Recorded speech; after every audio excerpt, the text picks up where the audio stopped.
to the Victorious Living Solutions podcast. I'm your host, Nikeya Young, and I am so excited about today's show. We have a very juicy topic, and I shouldn't say juicy, it's a very introspective topic today. Vibe check. How's your self-concept?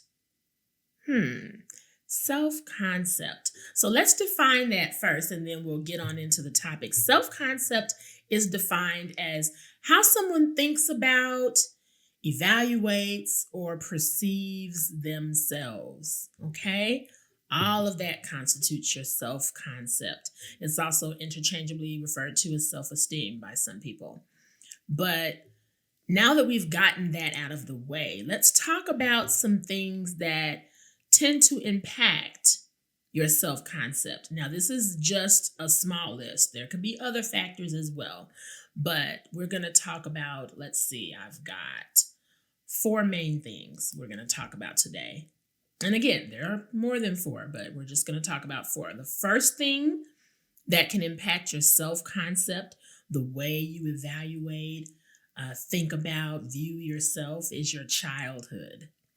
Anybody who has been to therapy knows that one of the first things they do is start to ask you questions about your childhood, different things you went through, like where you were raised, who raised you, any traumas you experienced. All of that stuff can affect you even all the way up through adulthood. And so that's why therapists dig in and get that information from you, because you would be surprised issues that you're having in your relationships, or the level of confidence you have when you show up in the work environment.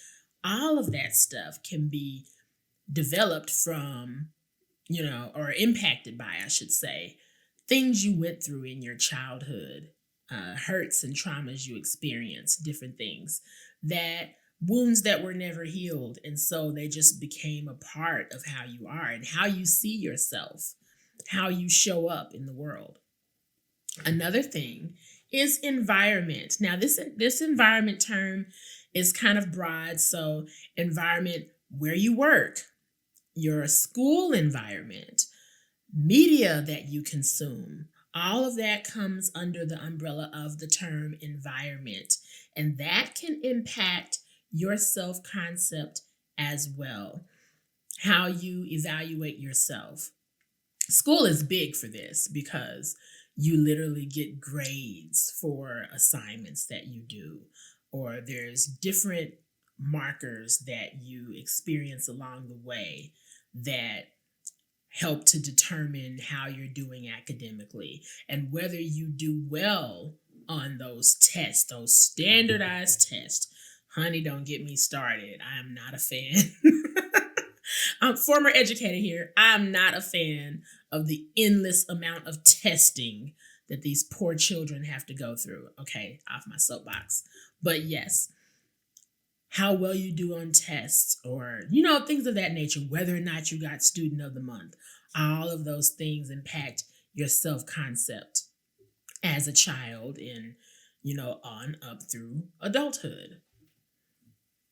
Another one, this is the third thing that can impact your self-concept. Relationships, that's friends, family. Family is huge. If you are a part of a well-functioning, normal family dynamic, God bless you. You likely have a very healthy self-concept. But if you grew up in any kind of dysfunction whatsoever, it likely impacted the way you see yourself. Relationships, romantic relationships. You could have grown up with the best family dynamic in the world, had great friends, got great grades in school, had a very healthy self-concept about yourself until you ended up in a wrong relationship and that person devalued you. And if you don't go to therapy and get healing after a major breakup, it could impact your self-concept going forward. You need to get some counseling to work on healing those wounds. This is the last one that I'm going to talk about today, physical appearance. Physical appearance. So if there's anything about you physically that you don't like, or as a child you were bullied or teased about, anything of that nature, it can impact your self-concept. This one is a touchy one for, I mean, as women, can I just say the unrealistic standards of beauty that women are expected to live up to is absolutely insane. And I don't know if it's men get this a little bit too, but with women, especially women as we age, as I sit here at this taping, I am a few months shy of being 42 years old.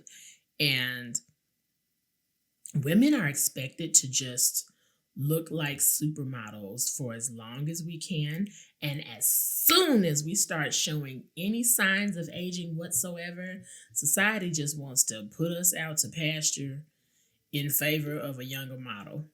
It's just not, it's completely unfair, the expectations that women are expected to live up to. I have dealt with this, not the ageism per se, but just working through my physical appearance impacting my self concept for pretty much the better part of most of my adult life, I would say. As a kid, I did not really struggle with issues with weight until I got older. I do remember being in high school and being on the cheerleading team and being, I have not changed my height. I've been pretty much the same since high school. So I'm 5'7", and back then I was a size 12 in misses, which felt so huge to me at the time. But if I ever could get back close enough to wave at that size, y'all, I would be so happy. But it's so funny how back then I just thought I was huge. And that was because compared to the other young ladies on the cheerleading squad, I was bigger. They were like a size 2 or 4. And so because I was not this thin, waif little size 2 or 4 or even a size 6, I could never be one of the flyers that goes up into the air. I was a base that put those people up into the air, or a spotter. And that impacted my self-concept in high school. When I got to college, most people that go to college gain weight, and they call it the freshman 15. But my freshman year, I went through a very traumatic breakup, and my freshman 15 turned into a freshman 50. I wish I was joking, but I literally gained 50 pounds my freshman year. And by the time I got to the end of freshman year, I looked like an entirely different person than I did when the school year started. And having never been plus size to that extent before, it was very difficult for me to handle. I had to shop at plus size stores. And back then, like in the year 2000, like late 90s going into the 2000s, plus size fashion had not evolved to the extent that it's evolved to. Now, plus size fashion is lit. Like, I will come up with some cute clothes and have all my skinny friends like, girl, where you get that from? That is so cute. Girl, they don't sell this in your size. I'm sorry. You know, this for the thick and fluffy girls only. But back then, the clothes were not that cute. Like, it was, I think they made clothes as ugly as they possibly could for plus size women back then. I think they just thought, this is y'all punishment for being fat, and we gonna make y'all clothes ugly to motivate y'all to hurry up and get back skinny. I don't know. I have no idea, but they did not look out for us with the fashion back then.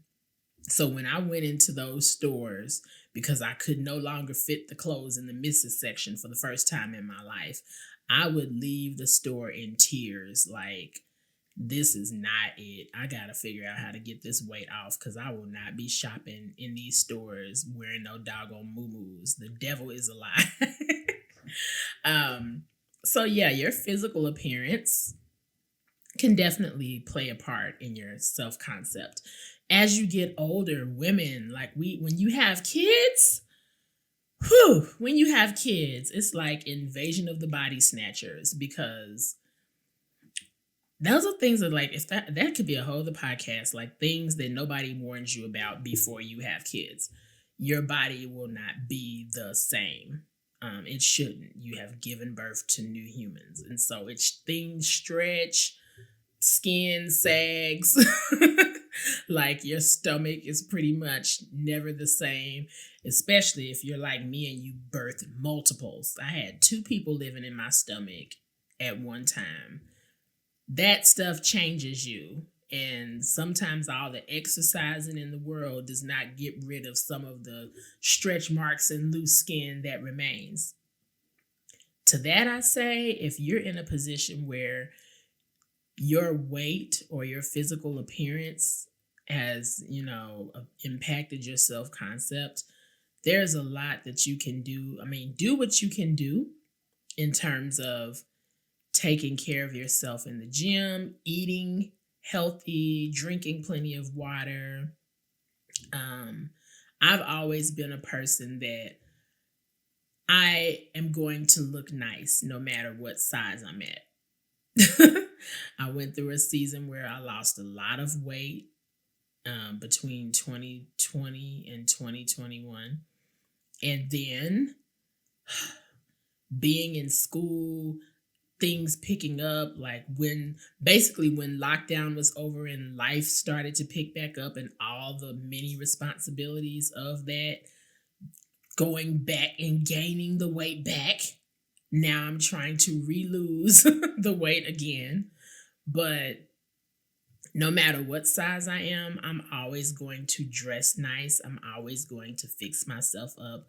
You're never going to catch me in a moo-moo, looking crazy, looking like I don't care about myself. And that's how you all should be, ladies, fellas. Okay. Until you get where you want to be, we're all a work in progress. Work what you got. Work what you got. I wanted to talk about this whole concept of self-concept in terms of the pandemic, these past couple of years that we just went through, honey, and we're coming out of it now, but now it's monkeypox and now it's other stuff cropping up. But 2020 to 2021, whatever, that forced solitude that we all experienced, it caused us all to confront ourselves and our self-concept like never before. Those factors that impact the way you see yourself, childhood, environment, friends, family relationships, physical appearance, it all came converging to a head when we were locked in the house, limited movement, can't really go anywhere, can't go to work, you're working from home, kids aren't going to school, everybody's at home, everybody's under the same roof. So this was just a pressure cooker that, to me, it was not necessarily just what was going on outside when everyone got locked inside. It seemed to expose issues that were already there. They were just easier to hide because we were going, with our cup of Starbucks, going to our jobs, acting like everything's fine. And then we got locked down and we got some time to sit and think and become self-aware. And then we started to, I don't really like my job all that much. Cue the Great Resignation. So many people have been quitting their jobs left, right, and center. Like, I am in an abusive relationship with my job and I want out. A lot of people have been, making some decisions in that regard. And for some, Divorces. I don't know about you all, but I have heard of so many marriages that did not make it after the pandemic. Relationships, people breaking up, like, this isn't working. Things that they had been tolerating when they got locked in the house with each other, it all came to a head, and it was just like, no. So I would say the whole pandemic era brought about a whole level of self-awareness for us. And I want you guys to continue to work through those issues and keep in mind your self-concept, because your self-concept impacts every area of your life.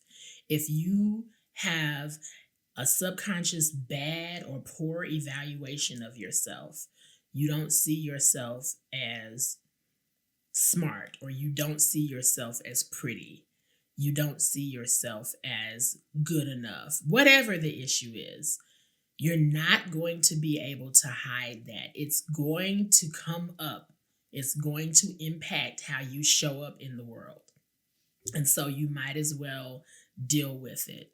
So this is why you guys hear me talk a lot about journaling.